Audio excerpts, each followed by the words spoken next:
Hello everyone, welcome to our third webinar as part of our educational series. For those of you who are new to the Dermalux Academy or who have missed our previous webinars, they're available to watch at your leisure on YouTube, and we'll share the link with you after this. So before we start, as we're all aware, unfortunately the trade shows have been postponed now for this year. However, we're extending our exhibition offers across all of our portfolio, so if you'd like more information or to arrange a demonstration of one of our tri-wave systems, please contact us. So the theme for today is LED phototherapy, fact versus fiction. So LED has become such a popular and must-have treatment for skincare professionals, but with so many devices available, from handheld and portable devices through to high-power static systems, it can be a real challenge knowing what to look for when selecting the best device for your business, and also deciphering the conflicting information that LED device companies tell you. So one of the main issues that we see is the lack of standards in this sector on how LED devices are measured and how the data is reported. It's too easy for companies to manipulate information to be favourable against competitive systems, when factually it's not correct. The new medical device regulation, the MDR, governs claims that can be made by LED manufacturers, and we're going to touch on this a bit later with Dale. As a medical device manufacturer, our claims are backed by independent test data, scientific and clinical evidence, and peer-reviewed published studies. We follow the science, to coin a current phrase. We've tested many other devices in the market because it's our job to know that we're the best, of course, and we're not here to openly knock other companies. It's just not our way. We're a global, trusted, professional brand, and we stand by our own results. Simply, we're here to educate you and inform you, which is what the Dermalux Academy is all about. We give you the facts and we deliver results. So I've asked Dale Needham, our Managing Director, to explain to us why he's an authority on LED to help us separate the fact from the fiction. Thanks, Dale. Hi everyone. So a brief introduction for myself. So my name is Dale Needham. I'm the Managing Director of Aesthetic Technology. I've been with the business since 2014. Some of you may know this or not. I was actually the technical director back in 2014, moving forwards. Within a couple of years, around 2016, I then took over as managing director, and we've kind of gone on leaps and bounds from there, really. What makes me the position that I am and my background? So effectively, my background's been mainly in photonics. So I'm an industrial designer by trade. I've worked in photonics now since 2006, particularly in LED. Some of the areas or the sectors I've worked in is defense weaponry used in LED lighting. I've worked on rolling stock, so a lot of trains. Won a few awards basically for actually developing LED lights as a replacement to fluorescent technology. Most particularly proud of the area that I worked in nanosciences. So I was working on new materials, basically bringing them to market. And some of you who know me obviously knew the products that basically I was working on. And in particular, most proud of actually what we've done inside of aesthetic technology with the brand range Dermalux. What makes us different in aesthetic technology with our technology is that the LEDs are specific to us. So in everything that we've learned as a business and the people that we've worked with here to build aesthetic technology to what it is, we've managed to customize and basically secure what is known as the Dermalux LED specific to us. And that's been what's been a key driver really building this business and made us a global brand. Okay, so on to the first question or first statement. So these are questions or statements that we get asked a lot. So the first one is, wavelength specification is not important. Is that a fact or a fiction? Okay, so very, very, very true. It needs to be very specific, and it is a fact that it does need to be specific to skin cells. To give you an example, you'll find that in a lot of our literature and marketing materials that we provide, even though it's a marketing piece of material for information for yourself, it's all based on science. So skin cells actually require specific wavelengths. If you do any background research, so you're looking through literature, clinical studies that have been done across the globe, in this basically they specify the particular wavelengths that the cells require. Now, what we do in particular is we've actually then narrowed down the wavelengths that we emit. So the most publicly documented and most research wavelengths that there are on the market is 415, 633, and 830 nanometers. In that, what we've then done is we've then characterized our own technology. So a typical LED on the market would be anything between, say, plus or minus 5 to 10 nanometers as a tolerance based on its peak emission. What we've actually done is we've refined our selection criteria during the manufacturing process of the LED to be as specific as plus or minus 2 nanometers. Now, the reason that that's important is that even though, say, the difference between 2, 5, and 10 nanometers doesn't sound that great of a difference, in photonics it really is, and it's basically the difference between missing it by an inch and missing it by a mile. If all of your focus intensity, so the peak emission focus intensity from the wavelength, is then actually missing off the absorption criteria of the cell, you're actually then basically emitting a lower optical power to what you're actually trying to deliver as a desired result. By having a narrower full width half max, so basically narrow full width half max and a very refined peak emission, it means that every time you turn the device on, you're delivering your targeted power to the skin cells. One thing you need to think about on this is what actually is the determining factor as well in terms of light. So while, say, for example, other LED devices on the market will use a longer wavelength, so let's say anything from 445 to 465, those LED devices will get results. But the question you need to ask yourself is, are you getting the result that you should be getting if you'd actually used a better quality LED? Now, the reason I say better quality LED is all to do with the definition and the quality in terms of what you're delivering from the moment you turn it on to the moment you turn the device off, because that can vary as well. And I'll talk about this later. 445 to 465 was typically developed for the display sector in general white lighting. Now it becomes a freely available LED that's on the market. They've typically got a very broad full width half max. What that means is that the shape of the emitted light is actually broad enough that it covers the absorption point of what the cell requires. So you will be delivering light that the cell needs, but all of your peak intensity from the emission is actually missing the target absorption point from the cell. So you're actually just putting light on the skin and it's not actually giving you the desired result or the effect that you would need from it. So to summarize, peak wavelengths, really important. Yeah, absolutely. I think it can make or break the success of the LED treatment. So it determines where the light is absorbed, so where the light is targeted and how effectively it's absorbed into the skin. So yeah, exactly. Number one important. Number one, yeah. Okay, so next point, more wavelengths or colours are better? And this is a question that we do get asked a lot. Does your device have green light? Does it have yellow light? So yeah, okay. Are more wavelengths and colours better? So it's an interesting one. So in some scenarios, you've got manufacturers who produce devices where they've got single color heads. So they'll have a blue head, a red head, or a near infrared. If you use what's being described as more wavelengths is better, in our scenario, yes, putting 3 colors together in the head has shown improved results. That's why we dominate in our sector in terms of the tri-wave therapy that we deliver. Unfortunately, that then gets clouded in terms of basically other colors that then become available on the market. So you see a lot of devices where they produce yellow light and green light.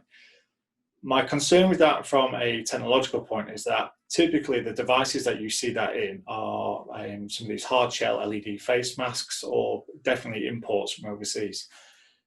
My justification for this is that not only is there very little clinical evidence to support those wavelengths in application to see any benefit from that light, but also if you know the science and the technology of where LEDs have come from, as I do, you start to realize that the LEDs in those devices weren't designed for our sector.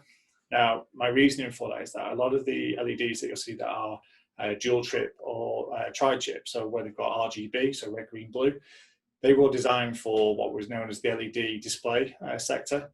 And it's Chinese and Taiwanese businesses taking just a standard LED off the shelf with no consideration to tolerances, the overall optical powers, or in terms of its overall performance, slapping it into a product and then shipping overseas. And then basically we then end up with our market and our sector then just diluted with basically inappropriate equipment. Most of it says CE. If you've seen any of my other webinars that I've talked about in the past, I've talked about the difference between medical CE, non-CE, and Chinese export. So if I won't go into that again, but definitely look back at that. A lot of the devices that you'll see in the market claim to deliver certain things for certain conditions. The reality is they don't do it, and it's poor products making it onto the European market. Yeah, I think it's going back to what we said at the beginning, the manipulation of marketing, really. And we hear green light, it's good for hyperpigmentation, calming the skin, but there's no clinical data. Yellow light, it was used, but we don't see it now. So anything less than 600 nanometers gets blocked by hemoglobin anyway, so you're not going to get the same clinical efficacy as red and infrared light. So as a quick pointer, as an end consumer, it's definitely worth you doing your own research. So as a reputable manufacturer, we have to do all our research, and it gets audited by our notified body and other varying parties. But as an end consumer buying a product from, say, us or other manufacturers, you can do your own research. So if you go onto websites such as PubMed, for example, that's great. Literally type in, say, for example, LED phototherapy acne, and see what it comes up with. You can look through all sorts of clinical trials and research papers that have taken place, and you can find your own evidence that starts to support why, as a manufacturer, we actually produce what we do in our devices. The other thing I always say to customers is, if there is a lot of evidence for green light and yellow light, as a manufacturer, we do it. Exactly. There isn't, so we don't do it. Now, we've used from the very, very beginning, so when we founded the company, we've used the same 3 wavelengths because they have independently and internationally the most clinical data behind them. So, okay, on to the next point. So more LEDs will give a superior result. So a question we do get asked a lot is, from new customers coming to us is, how many LEDs has your device got? And I think, okay, is this really a relevant question? So, okay. Okay, so it's an interesting one, this one. So more LEDs can typically be better, but the problem is it's device specific. Depending on how the device was originally designed, so at concept stage, you'll find that some LEDs have some LED devices have fewer LEDs, others will cluster LEDs, and it depends on the package type that's in the product and the angle of delivery. So you'll speak to certain manufacturers that say closer to the skin is better. Well, is it closer to the skin is better because they can't deliver the optical power that they should to give you uniform optical delivery of the light that they're trying to produce? So they can't provide the power that they would need to maintain the results that you would expect from the device? Or do they expect you to put it closer to the skin just because of it's a marketing piece? You need to make your own judgment on that. When it comes to the number of LEDs, what you need to actually look at is how is the light being delivered from the device? So we in the business have made a decision to actually produce all our devices as a canopy-based device. By doing so, the minimum distance that you would put between the treatment area and the device is 25 mil. By doing that, we can guarantee the greatest optical uniformity at that distance before you start to exceed the limits of the LEDs. And when I say exceed the limits of the LEDs, optical distribution. If you go past this point, basically you'll end up with sparse areas.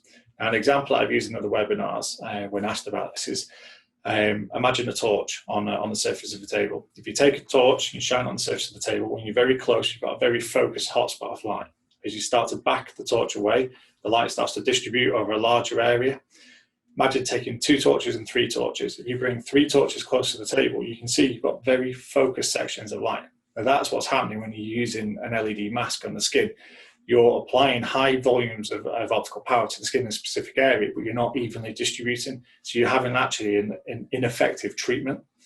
If you then back those lights away, as we do, say on the Flex MD with the canopy, you then start to see that you've got a uniform distribution of light across the device. So you get a much better, higher quality treatment. And that's before you even get into really the quality of the LEDs that's in the device. Yeah, I think the other thing that we've seen is in terms of number of LEDs, they're claiming, it could be one LED delivering multiple wavelengths of light, but then they time, from a marketing piece, they times that by the number, and then actually it, from a marketing perspective, it's giving a lot more LEDs, which actually is not true. So it's actually a good point as well. So do your own market due diligence in terms of the products you're buying.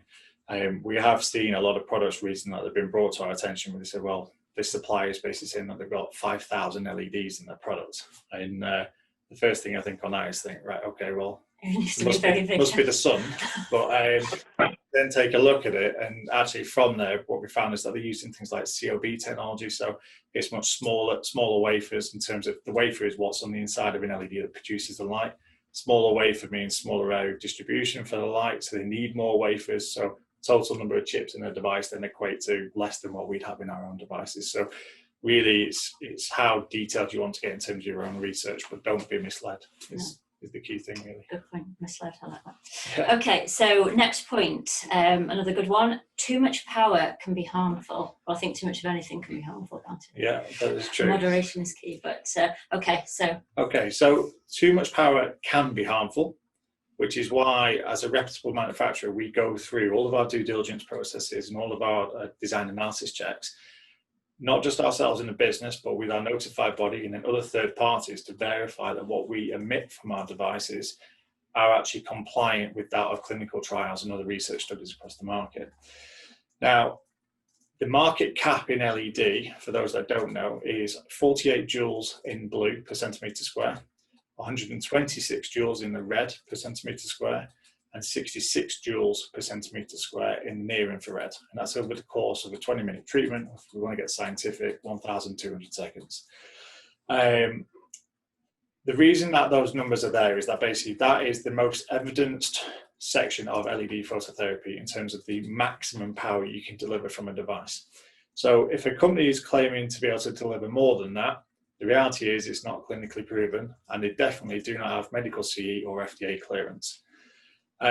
Anything lower than that is basically based on a risk assessment from when the device goes through its approvals criteria.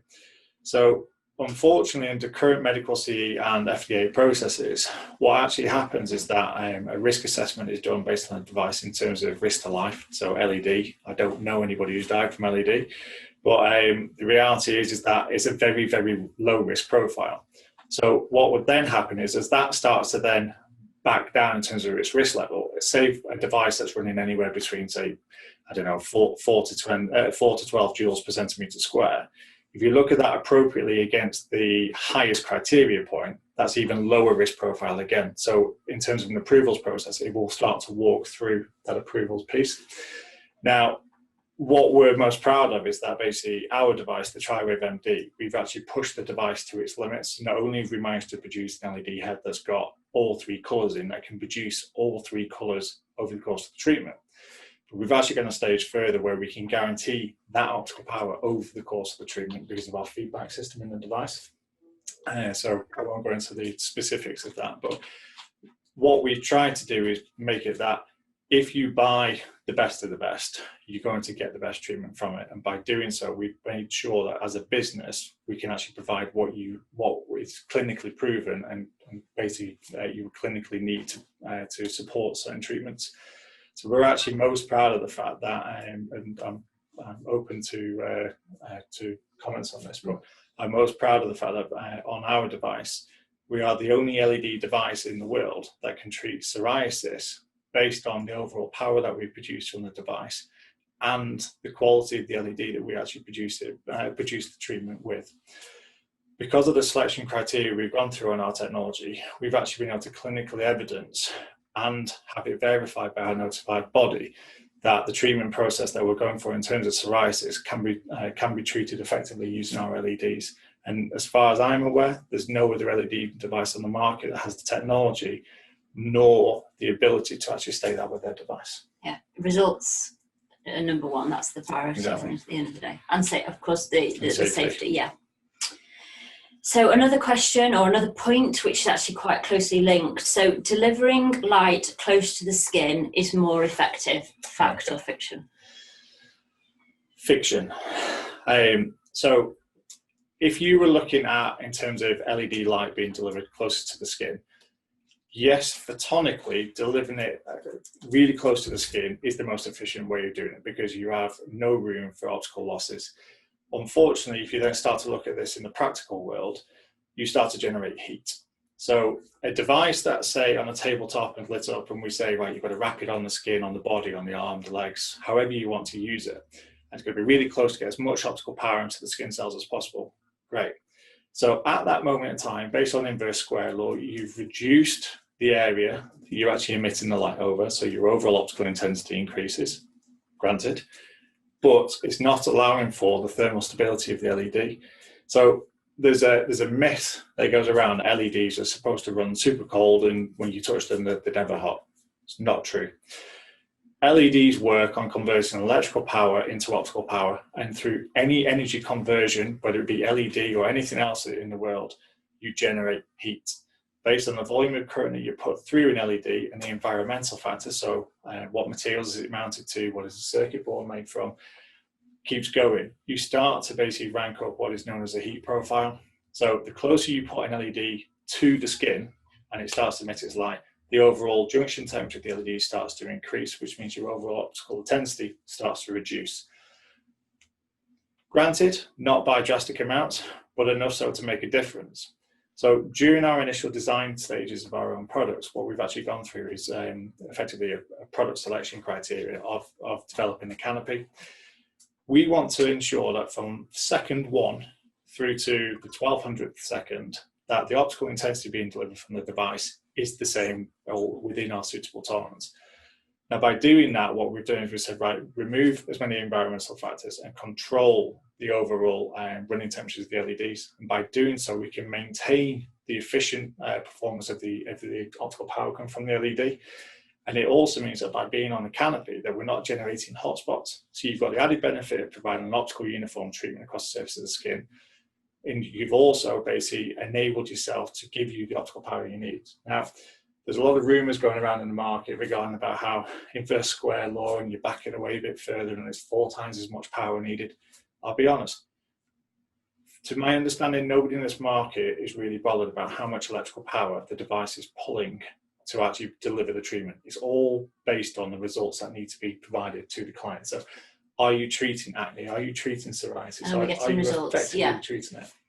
Now, for me, it's all about having a device that can give you the uniform coverage. If you've got uniform coverage, and then you can further it with the Dermalux technology where you've got the actual specific LED wavelengths being delivered very precisely. It's not ranges, it's precise. If you can do that, you're guaranteed to get results. So would you say, in your opinion, that if it's closer to the skin, it's because the device just can't emit that power? Yeah, typically. I mean, obviously, it's device specific, to be fair. So LED masks have been designed to sit on the face. The problem is LED masks have been designed to be cheap, so they can go through various resellers, but that's commercial issues. Yeah. If you were looking at other canopy-based devices that are designed to be wrapped around the body and to be delivering power, problem is that the powers that they need to produce to be in line with what we produce with our Flex MD, physically that design isn't suited to deliver the power to meet that of the Flex MD. So yes, the Flex is more powerful based on its design because it was designed to be that way. Yeah. So yeah, good point. Okay, next point.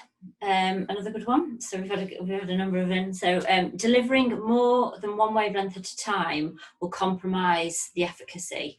So a question, just to put it into context. So if we're delivering all the 3 wavelengths in the Dermalux devices at the same time, does it compromise the power or the efficacy of any individual wavelength? No, not at all. So wind back 10, 15 years, LED products that first came to market were governed by the available technology of its time. So single color LEDs were fairly new to the market. It was quite a new thing that was going on. So some of the earlier devices that you may remember would have had a blue head, a red, or a near infrared head. The wavelength tolerances again were very broad, and it was a bit of a shambles in terms of getting the uniformity you needed. Now, through natural progression of the development of LEDs in the market, not just in our sector but across all sectors, LED definition and quality of what's been produced has got far better. Now, what we have been able to do with our devices, we can actually turn on all single color LEDs, but we combine them into a head. Now, cells absorb light at varying depths inside of the skin, and they do not interfere with one another. They actually, quite the opposite really, they actually benefit one another. Now, wavelengths don't mix, so they don't kind of like bounce off each other and then change in form, shape. What actually happens is that our eyes perceive them as a different color. So as an example, if you turn blue and red on, you will see the light as pink, okay? And that's all to do with basically how we perceive light and about how the brain responds to it, not actually how the skin cells receive the light and absorb it through. Yeah, okay. So really, in terms of the efficiency at skin level and for the treatment, delivering 2 or 3 wavelengths at any given time has no bearing on the results. In fact, it's the opposite. It has a better result because of. the opposed piece to that is that basically, depending on the manufacturer and the design of the product, you may start to see an impaired result.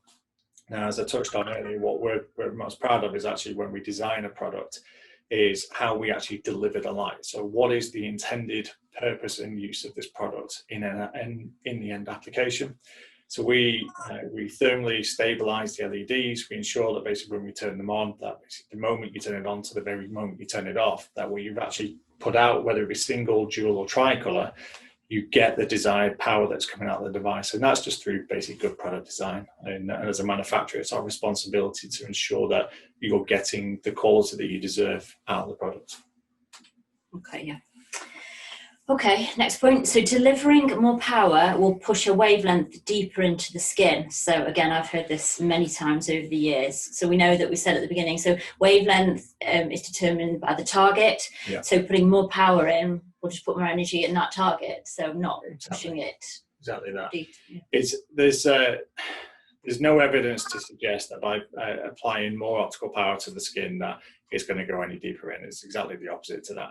What actually happens is, because this market works on energy, so joules, and it's based on per second, it's all about how much energy you can deliver per second. So very basically, it's the difference between, say, I know it's simple, but between a cell being like this or a cell being like this.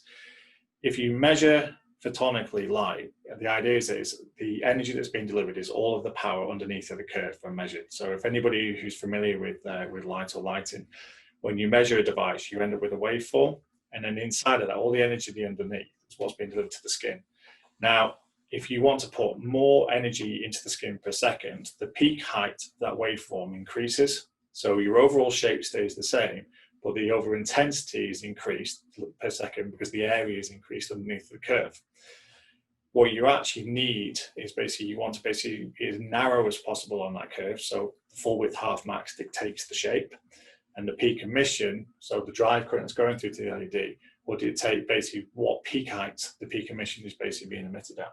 So the greater the area and the narrower the shape of the curve, the higher the quality of the LED and the more targeted of the light that's being delivered to the skin cell. And our LEDs are plus or minus 2 nanometers. 2 nanometers on its peak emission, and our typical is basically anywhere between 12 to 15 nanometers on full width half max. So I would welcome any other manufacturer to find an LED as specific as that. What makes our technology different is that through a combination of my own and others in the business with our backgrounds, we've actually managed to work with manufacturers across the globe to produce our own range of LED. So what you find in our product may look similar to other LEDs that are on the market, but I can assure you, nobody in the world has access to the LED technology that is ours. It's our own recipe. It's our own recipe. Absolutely. So, another point, just to sort of on the side of that longer wavelengths are more powerful. So I've heard sort of from the team, like, is 465 more powerful than 415, for example, because it's a higher number? Is it a longer wavelength? So not to dig down into physics too much, but in principle, a longer wavelength is a lower energy, so a lower milliwatt. So if it's the same running conditions, everything else with the LED, a red LED would produce less optical power than that of a blue LED. So if we were to focus on the blue range only, a LED at 465 will produce less optical power than that of 415. That's basic physics. But adversely, what it's doing is basically to the human interaction, so our eye sensitivity curve, when we first turn the device on, if the same running conditions go through the LED, 465 actually appears brighter. And that's because the wavelength is more aligned to our eye sensitivity curve, meaning that to our eyes it appears brighter. But actually, to our skin cells, it's not delivering anywhere near the same power based on the same operating conditions. And that's just basic physics. So, yeah, it can be quite a confusing market, I think, especially, it's very physics, it's photonics. It's amazing how many clients, when we go to trade shows or we're in front of clients, will say, but side by side, this one looks brighter. Yes. And it's literally down to that. It's taking a moment to step back and think, well, why does it look brighter? And just asking the right questions.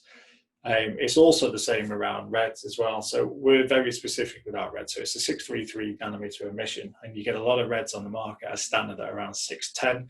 So again, 23 nanometers doesn't sound like a lot. It's a lot when it comes down to basically to physical appearance. So it will appear more of an orange red than it will of a true red, and then also basically it will actually appear a lot brighter to our eyes. So so don't be misled by appearance. Basically dig down into the numbers a little bit. Yeah, I think, you know, even looking at the near infrared, you know, I think I would explain it that light is an energy, yeah. And it's just that the human eye can detect between 400 and 700 nanometers. Yeah. So I think there's a lot of confusion that because we can't see the near infrared, it's not important or it's not a powerful wavelength. So it's good that you've actually mentioned near infrared. So thanks for that. Near infrareds is it's a bit of an interesting one actually. So the number of times, I mean, you tell me otherwise, but the number of times that we get customers phoning us saying, well, I've had another device and I could see the infrared when it was on. Yes. Yeah. And then they can't see it when looking at our device. Now, as I've already said, our LEDs are very narrow in terms of the emissions. They've got a high optical output, very narrow, so it makes them very specific. So because of that, it means that our LEDs are completely inside of the invisible region, so you don't see it. Now, what you can see on LEDs is basically you can start to see the tail end of the waveform. So the tail end of the waveform starts to come in towards the visible spectrum, because obviously if you've got a waveform that's say 15 nanometers wide at its 50% point, so the full width half max, but it's still tailoring away, the bottom end of it will start to come into the visible spectrum. Now, there's a lot of cheap LEDs out there where they've got a very broad full width half max. They may still have the same 830 emission coming from the LED as their peak emission, but because they're so broad, a lot of the optical power that's being produced on that waveform is actually basically going outside of the usable range of what the cell wants. And we're actually perceiving that as light. So there are a lot of face masks, a lot of the masks that come out of China, you can typically see the infrared light on the device. And it means that it's not actually doing anything for you, really. Okay, final point. Okay, and a good one. So cooling technology means that, or if we're using cooling technology in the device, does this mean that our LEDs are inefficient? Okay, so this is an interesting one. So you use cooling technology to make your LEDs efficient. So we've actually seen this a few times. We've seen other manufacturers say, we don't need cooling in our devices, we're that great. Well, really, is it going on the skin so they don't want to run it up to the optical powers that need to be produced from the device? Have they got the overall energy? So how many watts are they pulling from the wall into the device to make it operate? I'm actually really proud of the fact that we actually use cooling technology in our device, and we've done that on purpose through the design process to actually make sure that we deliver the design result from the treatment head. So you use cooling to maintain optical efficiency. So the colder an LED can run, the greater the optical power that can be produced from the device. If you've got a device that's just running red hot, all you're doing is you just basically pull electrical power from the wall, you turn it to light, yes, you get some light from it, but a lot of it's going to waste energy, and you can actually have an adverse effect by heating the skin with the energy that's being produced. So if you're treating problem skins like, you know, sensitive skins, acne, rosacea, those kind of conditions. Well, this is it. So right down to, if I start on the lower end of our range, so the Flex MD, to appearance, it looks like an LED array, and in it you've got your LEDs. Now, what we've actually done, and somebody actually mentioned this to me earlier in the week, used an idea around Formula One. So we've taken the technology, say, from a very advanced vehicle, and then we've put it into the commercial vehicles they have on the road. Same process as we've done with the TriWave MD. So we've taken our technology that we've invested thousands into, so over £1 million on the TriWave MD, and actually then brought that through into the Flex MD in terms of actually being able to give the results that we need. Now, the Flex MD uses the same LED as the TriWave MD, so you can see that for yourselves. The difference is basically how we actually drive the LED and how we actually maintain its operating temperature. So the Flex MD, we actually have it mounted on a polyamide circuit, and what we've done is we've actually built multiple stacked layers of copper surface on the inside. So why is this important? Copper is a good inductor of heat. So basically what you want to do is you want to reduce the interfaces between the LED and that of your distribution surfaces, so the copper, to maximize the efficiency of drawing the heat away from the LED. The quicker you can do that, the more you can maintain the overall operating temperature of the LED.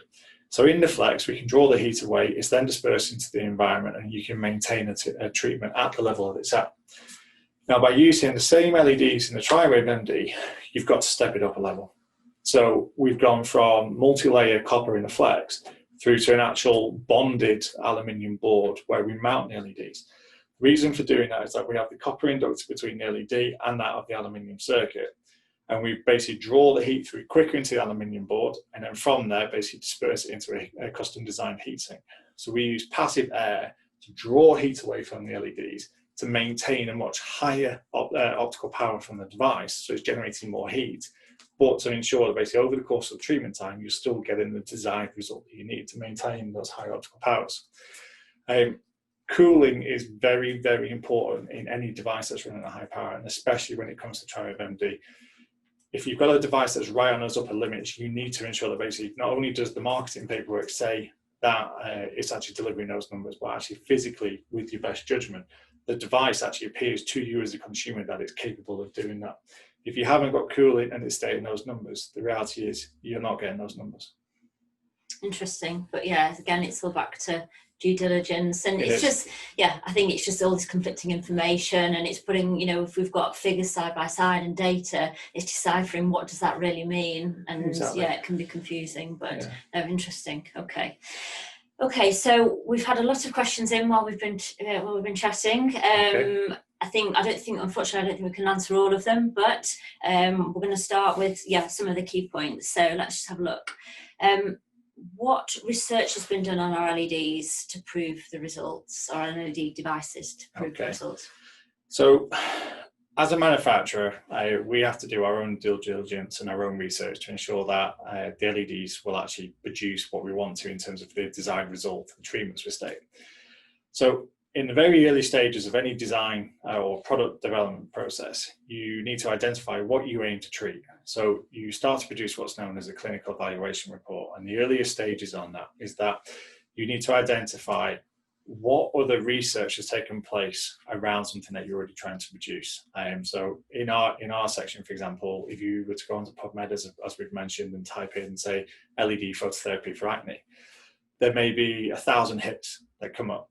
Now, under medical guidelines, whatever we search for as a search term during that process, we actually have to research and evidence off the back of it. So if there's 1,000 research papers for us to go through, unfortunately, we've had to read them. We've had to read every paper. We have to then produce a database that then consolidates all the information that's in there in terms of user profiles, where they've been used, how long it's been used for, what wavelengths, any information you can get from that study. And what you need to do is start to basically produce all that evidence through into a table, and then analyze that table of data to then find that there's actually supporting evidence for what we're wanting to produce as a device before we carry out our own trials. Yes. Okay. It's the verification and the validation of what would it's a part of the overall risk assessment process. So we can't, as a manufacturer, go out and say, well, we're going to go and turn some red on, stick somebody under it and see how it goes. We need to have done our own risk assessments of what's already out there to ensure that we're not actually endangering anyone before we do anything in terms of the trials that take place. By doing that and actually going through that risk validation process, if we can then correctly identify, as we have with our devices, that there's a suitable or a uniquely proposal in terms of what we want to design, we can then start to produce it. So you then go into your alpha prototype. What you then want to do is you want to start following through this process, produce your device and start running your own trials. So we'll then send the device out. We work with third-party companies who take our device. They'll work with a whole set of different range of user groups. They'll look at as simple as opening the box. How does a user open the box and actually interact with the product? How does somebody set the products up? Is the software, for example, so the software on the Flex MD is all touch controlled. It's simple to use, it's self-explanatory, right through to the MD where basically you can customize the software. Then what actually happens in terms of the actual delivered results, so the light that we're actually emitting from the device, can we evidence through our own trials that basically by saying, well, we're going to turn the device on and we're going to treat acne, can we effectively treat acne with our device? Yes or no? Here is the supporting evidence. You can then run it through as far as you want to, really. You can just do basic photo evidence, but if you want to be the best of the best and produce it through for your notified body, you need to start looking at things like skin analysis machines and so on. Histology studies, yeah, absolutely. And which is by collating all of that information, what you end up with over the course of your development period, so to give you an idea, trial of MD was 3.5 years. Yeah. And that was continuous work over 3.5 years. You end up with a complete CER. Now, you submit during your product application process for medical CE on your device, you submit that to your notified body. So they've done assessments to ensure that your technical file's got everything in, that your first device versus your 10 millionth device that you produce is exactly the same, and that you've got all your traceability options in there. Then look at the CER report with all the clinical evidence, and then with their internal clinicians, they will actually assess everything that we provide them to ensure that basically they can also verify and put their name and their rubber stamp on it to say that, yes, this device can clinically treat those conditions. So yeah, there's a lot of work that goes into it. Yeah. But okay, this is quite an interesting question. I have an LED device that has a setting that flashes. How effective is this option? So pulsing LEDs.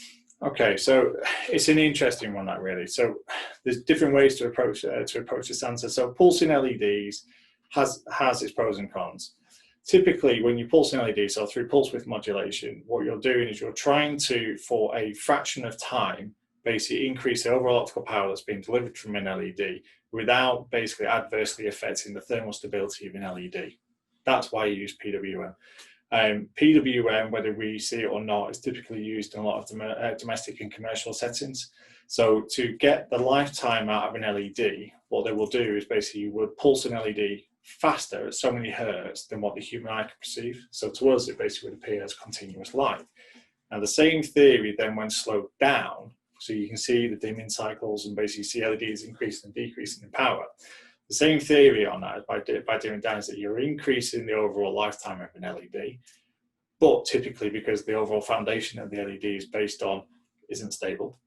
And secondly, that basically by doing so, for that fraction in time that it reaches its peak intensity, you're delivering more power than you would do by running it linearly in that design.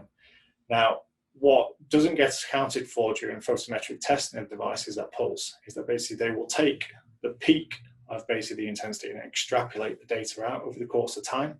It doesn't actually correctly, basically, because there's no photonic standards in place for measuring LEDs in that sector which are pulsed. It doesn't actually take the average. And typically, if you've got a cycle that's taking 2 or 3 seconds to basically reach its peak and then cycle back down, what should really be happening there in terms of reporting standards is that you're actually meant to basically measure it over a period of time and then extrapolate the average of the overall power that's been emitted. It doesn't, otherwise you're just giving a false reading. You're giving a false data point, yeah. And again, by doing this, is that there's very little research around actually using pulsed LEDs to give an effective treatment as well. There's no clinical. When we did the research for the CR, we saw all the papers. There was little to no evidence on pulsing.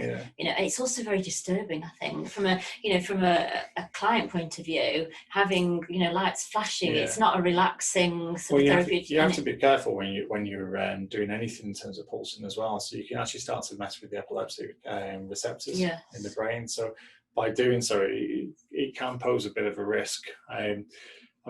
Like I say, it has its pros and cons, and everyone has their own preference towards devices. But I know certainly that we won't ever be doing any pulsed LEDs. You're delivering half the energy because it's on off. So you're actually, you're off half the time, or on a lesser power. If you recall, during our design process, we made the call that basically we wanted to actually, despite the cost of what it would do to put a linear device in and maintain the overall power, we decided as a business that's what we wanted to do to ensure basically that you get the optical efficacy out of the device and that we deliver consistent results. So okay, good question though, and it is one that's come up, I think, less and less now. I think there are less devices on the market, but okay. So next question, mask or dome? This is quite interesting. So just how close to the skin do LEDs have to be effective? I think you have touched on this really, but it's another question. To bullet point it, we've chosen dome because that's what we wanted to do as a business. We chose dome, and we've basically designed the product to suit the dome shape to ensure that we can deliver the results that you need to the device. again, don't get misled by the fact that basically closer to the skin is better. You've got to look at the device characteristics as to what was it initially intended for. So the Flex was designed to sit in a halo and was designed to be used at a distance. We put more power into the device to allow for that. By doing that and applying distance doesn't mean that basically we're adding cost. It's exactly the opposite. It's all to do with basically how much power is being produced. There's no device in canopy form that can deliver anywhere near than what we produce in the compact or the tri-wave. And even more so, there's no device out there that's in canopy form that can be wrapped on a leg that can deliver anywhere near the tri-wave MD. It's physically impossible to do without cheating the numbers through photometric testing. So you need to be really careful about what you're looking at. I think a point worth noting though is that the fact that the Flex, because of it's an array, it can be laid directly onto the body, but we do reduce the treatment time. We do, yeah. So we say instead of a 30-minute treatment, it's 15 to 20 minutes because obviously closer proximity to the skin, more concentration, more energy. It's as we said before, inverse square law. So basically you reduce your overall dosage area that you're applying light to, so your overall intensity is increasing. So you can't maintain the same treatment time without PC oversaturating the cells.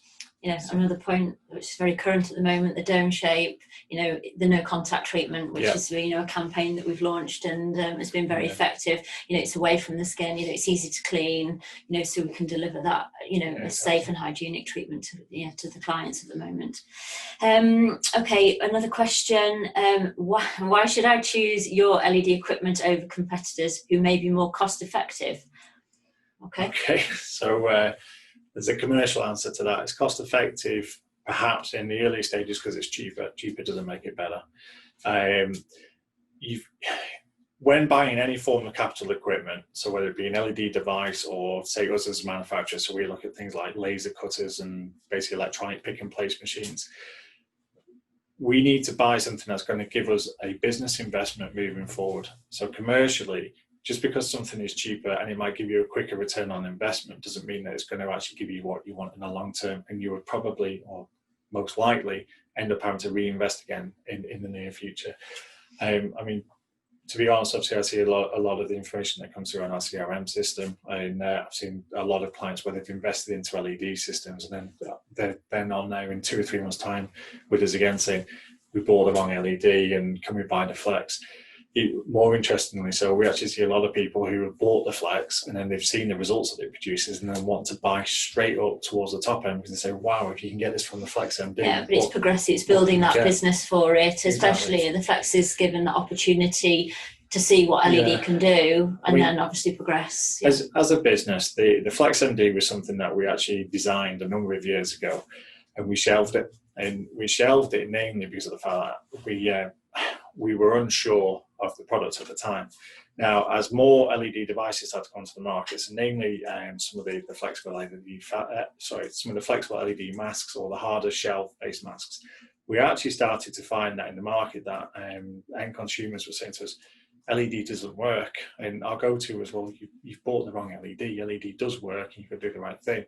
So we made the decision that actually we wanted to bring the device through to actually be a placeholder for LED technology to say, look, you can buy an LED mask that does work, but you've got to buy from a reputable manufacturer and buy the right technology. And I think, to be honest, I think it was one of the best decisions that we made because instantly within a number of weeks of bringing the Flex to market, those that had invested in LED masks, they were turning their decision on LED and they were saying, actually, yes, you're right, it does work. So while the LED mask is the starting position in our portfolio, you will get the results from the device. And more excitedly, really, basically, as you're a part of the Dermalux family, we'll work with you to try and build up in the range of products. And I think you'll never ever be let down by the bigger devices. As you start to move yourself up towards those devices, you're going to see better results. Some of the results that we see, some of the bigger devices. And the nice thing with the range now, we've got a complete portfolio. There's something for everybody, whether you're just starting out or whether you're a higher end clinic. I think it's there's options there. Mm-hmm. And we have many clinics who have multiple ones. Exactly. So using them for with its supportability or the flexibility of them as well. So yeah, something for everybody. Okay, we have had a lot of questions, but I'm conscious of time now. I think if there have been a number of treatment questions and sort of protocol questions as well, which we can either answer sort of directly with you, or we can do another webinar. So we're going to be scheduling obviously more of the webinars in the near future as well. So but yeah, just thank you to everyone for your time, and thank you for joining us today. I hope it's been helpful and beneficial, and then we're going to follow up obviously with you in terms of we'll follow up with an email with some information and just information on our offers as well. That's great. Thank you everyone, thanks for joining us today. And if you have got any questions or you want to ask me anything more about devices in specific, just drop us an email and I'll get back to you in due course. Thank you. Thank you. See you soon.